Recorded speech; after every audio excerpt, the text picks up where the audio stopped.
Стартуваат летните каравани, каде се одмара во услови на заострени гранични контроли кон Грција и Бугарија. Долгите колони за влез и излез од овие членки не го прават стартот на одморот невозможна мисија, со воведувањето на новите услови кои ги воведе Европската Унија. Системот на Шенген создава нови главоболки. На нивните минути за туризмот како индустрија. Немаме стратегија или имаме. Се нудат различни решенија и идеи, но дали воопшто знаеме да се промовираме како добра туристичка дестинација? Гостин во ово издание на Тренинг Љупчо Јаневски, поранешен директор на сега веќе згаснатата Агенција за промоција на туризмот. Добро дојдовте во емисијата, воедно сте сега и професор. Јаневски, добро ве најдов. Добро дојдовте. Како од оваа денешна временска дистанца гледате на состојбите околу промоцијата на македонскиот туризам? Благодарам за прашањето, доста општечно, бидејќи туризмот веќе се гледа не само како економска гранка, туку и како одредена област, бидејќи тој влијае на повеќе од 21 директно или индиректно економски гранки. Знаеме дека низ годините имаше одредени турбуленции пред се 2020 година, кога имавме корона кризата на светско ниво, видовме колку е порозен, колку е осетлив самиот туризам, веќе кризите кои што настанаа после тоа и некако 2026 година како година ќе биде многу предизвикувачка во туристичката индустрија, пред се поради конфликтот на Блискиот Исток, губењето на одредени дестинации, но туристичките текови не престануваат, туку тие се прелеваат од една на друга дестинација. Генерално Европа ќе добија од туристичка гледна точка, пред се медитеранските земји, исто така Балканот, за сите тие кои што се доволно зрели за да постават еден кризен менеджмент кој што ќе влијае и ќе функционира токму во вакви услови. Јаневски, лани Македонија регистрира речиси 1,4 милиони туристи. Очекувате дека оваа година и во наредните можеби години туризмот или посетителите или новите туристи или Македонија ќе биде примамлива дестинација за странците? Сметам дека и досега е доста работено на тоа поле. Ако погледнеме 2011 година, кога туризмот е 0,1% во GDP, домашно 2017 18 негде 1,4-1,5, веќе 2023 година 4,3-4,4%. Всушност и во овој момент, според Светската туристичка организација, во туристичката индустрија токму кај нас во Македонија се вработени директно или индиректно, говориме од прилика околу 30 до 34 илјади вработени или 4,5 до 4,7% од вкупниот број на вработени во државата. По тоа ќе го видиме колку е сериозен туристичкиот сектор во Македонија и туристичката индустрија генерално. Односно, 2023 година во македонската економија туризмот уделувал со околу 600 милиони долари девизен промет. Тоа всушност е една бројка која што доста ветува. 2024 и 2025 година имавме намалување на домашните туристи поради состојби кои што сметам дека како дестинација стануваме недоволно конкурентни спрема регионот, но веќе 2026 година треба да се вратиме на одредени бројки со растот на домашните туристи на 2024 година, а да забележиме сериозен раст во странските туристи. Кога може да очекуваме приходи од 1 милијарда евра? Ако поставиме структура во туристичката индустрија, доколку сметаме туризмот како економска гранка, е од еден од 5 столбови на македонската економија и доколку доволно работиме, имаме стручни и елоквентни лица на вистинските места, тогаш успехот е пред нас. Агенцијата за промоција и поддршка на туризмот веќе во 2023-2022 година ги надмина своите ингеренции и работеше со оперативни планови и со стратешко планирање на среден рок од 1 до 3 години, бидејќи во тој момент било која стратегија на државата не можеше да функционира во состојба во каква што бевме. За жал, буџетите беа скромни, многу мали, затоа што туризмот не беше приоритетна економска гранка поради случувањата со енергетската криза, дополнително со одредени други ценовни кризи и заштитата на тогашната економија. Според овој буџет кој што можеме да го видиме, кој што е одвоен од Министерството за култура и туризам, во кое што сериозно размислуваме и сум еден од поборниците за негово создавање, веќе имаме рекордни буџети за промоција од прилика околу 30 милиони денари, што претходно беше многу скромно, неколку милиони денари во 2022-2023 година и рекорден број на одвоени средства за субвенции од околу 150 милиони денари. Кога ги гледаме тие бројки во површна гледна точка, ќе видиме дека македонската туристичка индустрија во моментов е фокусирана повеќе на странски туроператори кои што носат субвенционирани странски гости. 2025-та недоволно се фокусиравме на домашниот пазар, бидејќи тие ни се ефтини домашни гости и некако според одредени истражувања само во соседните земји македонските туристи генерираат помеѓу 400 и 500 милиони евра промет, односно за толку ние сме како дестинација посиромашни. Јаневски, во услови на се поразвиена и се поразновидна понуда на светските дестинации, што нуди Македонија како автентична дестинација? Културното наследство, плажите во Охрид, Шар планина. И во вашето прашање дадовте дел од одговорот. Македонија можеби, и според мене, и според голем број на странски туроператори и туристи, е последната неоткриена дестинација во Европа. Но како ќе откријат, зависи од нас. Имаме многу што да работиме во самата дестинација, треба да ја поставиме структурата, бидејќи Агенцијата за промоција и поддршка на туризмот не е во функција веќе скоро година дена. Сметам дека одредени алатки кои што беа во агенцијата веќе не се употребуваат, односно дигиталниот маркетинг е на многу ниско ниво. Потребен ни е интегриран пристап во нашата промоција, да ги промовираме искуствата кои што ни се потребни, тие што ги имаме, и за почеток да исчистиме дестинацијата и да создадеме destination management организации кои што ќе управуваат на најниско ниво со дестинацијата. Потоа национална туристичка организација која што треба да надгради Агенцијата за промоција и поддршка на туризмот и Министерството за култура и туризам кој што треба да биде носач на одлуките, односно создавател на стратегиите. За неколку дена ќе имаме првата презентација на стратегијата која што треба да ја офати периодот, сметамо, 2027 година. Дали е тоа закаснето или не, ќе покаже времето. Но доколку немаме институции кои што го имплементираат стратегиите и државните политики до најниско ниво, тогаш веќе ќе имаме одреден вакуум простор кој што нема да ги даде потребните ефекти. Не следува летен период, летни одмори, меѓутоа за зимскиот туризам останува како заладен потенцијал, осмислениот ски центар, например, Кожув, и по 25 години е пропадната инвестиција, Маврово, шапка со локалните потенцијали како и Пилистер, селскиот туризам. На што треба да ставиме акцент, а при тоа да не лутаме во однос на шансите што повеќе да привлечеме туристи, а и при тоа и да ја промовираме државата?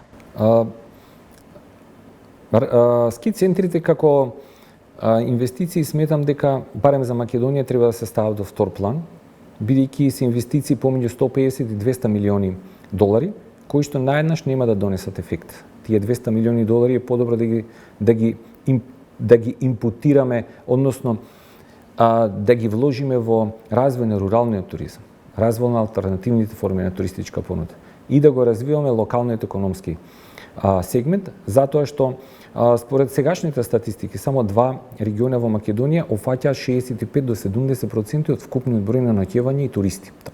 Тоа се Скопскиот и југозападниот, каде што ни е Преспа, Охрид, Вевчани, Струга. Зошто е тоа така? Бидејќи тие два региони и во минатото биле најдобро инфраструктурно поврзани со двата аеродроми, за разлика од останатите 6 региони кои што каскаат во туристичкиот развој.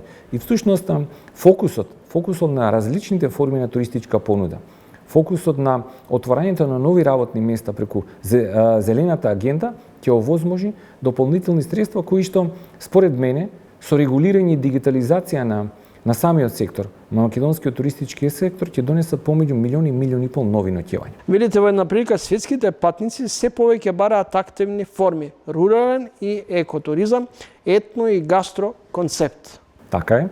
Македонија има идеални услови, тоа сите го знаеме, но колку ние сме работеле на тоа поле.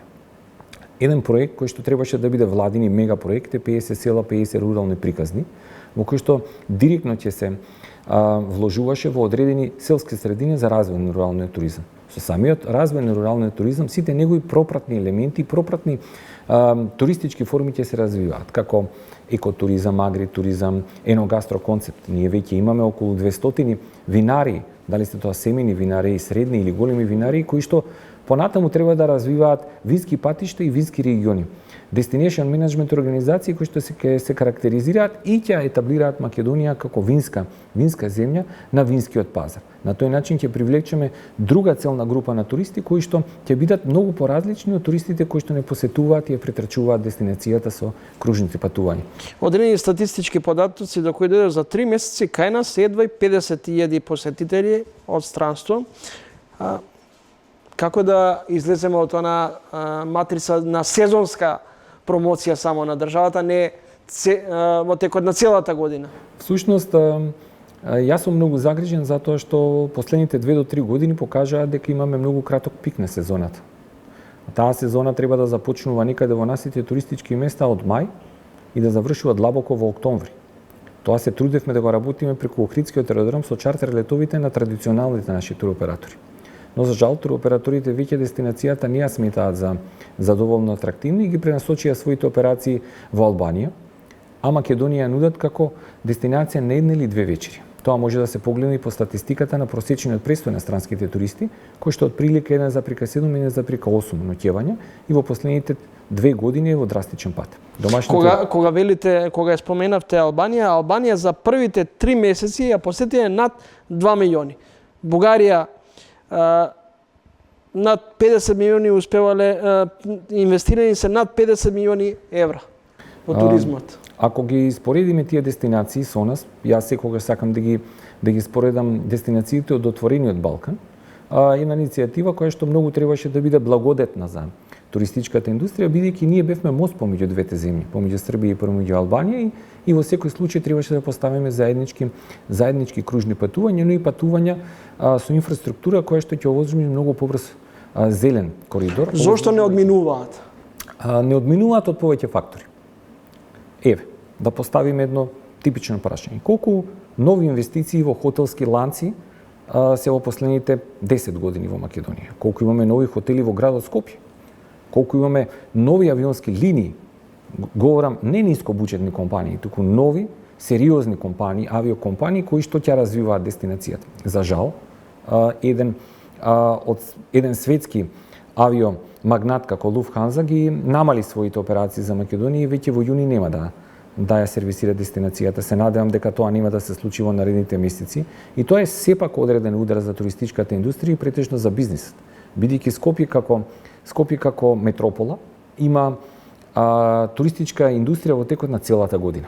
Затоа што е бизнис центар за разлика од Охрид, кој што има сезонален карактер. Но ако сакаме да развиваме повеќе сити брейк, ако сакаме да развиваме мајс туризам, ако се фокусираме на културниот туризам, на еногастро концептот кој што ни е адут, ние треба да започнеме многу брзо со меки мерки, да ги инволвираме коморите, асоциациите и ЕСНОФ во донесување на одлуки и дополнително сите тие да бидат на среден рок, овозможувајќи и следејќи стратегијата која што дефинитивно треба да биде мерлива.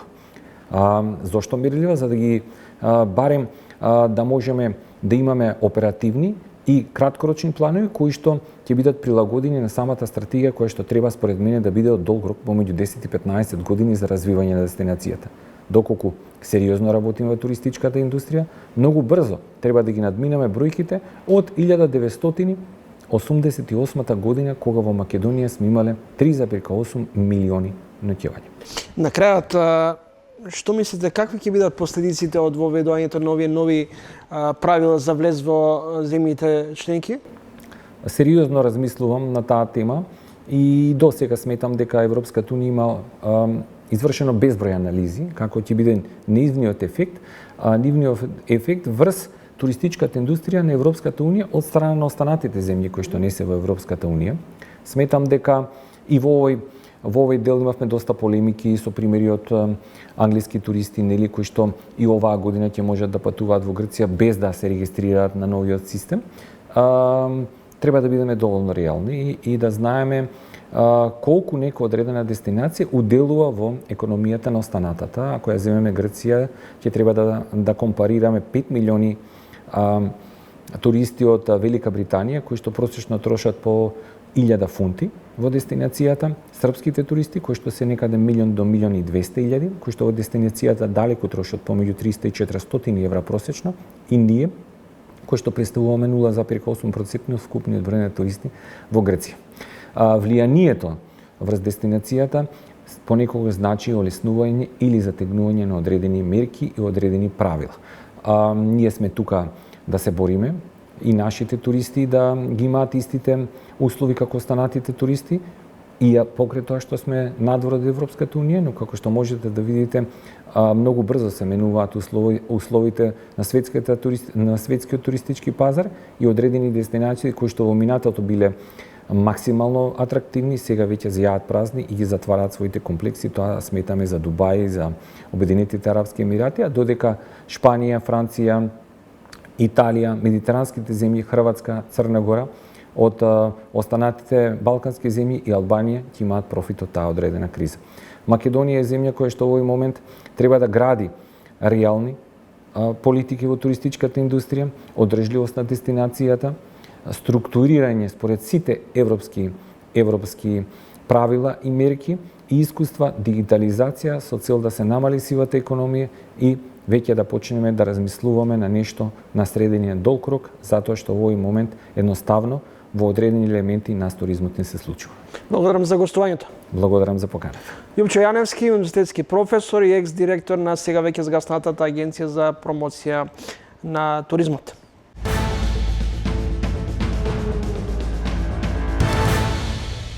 Гледавте уште едно издание на телемагазинот Трилинг, во кое гостува министерката за образование Весна Јаневска, потоа претприемачот и директор на бизнис мрежата Огнен Огненовски, како и поранешниот директор на Агенцијата за промоција и поддршка на туризмот Љупчо Јаневски. Тука е крајот на уште едно издание на магазинот. Следете не и за 7 дена во исто време. Можете да не читате со најнови теми, интервјуа и анализи на triling.mk. А сега останете со програмите на телевизија 24. Од мене, довидување.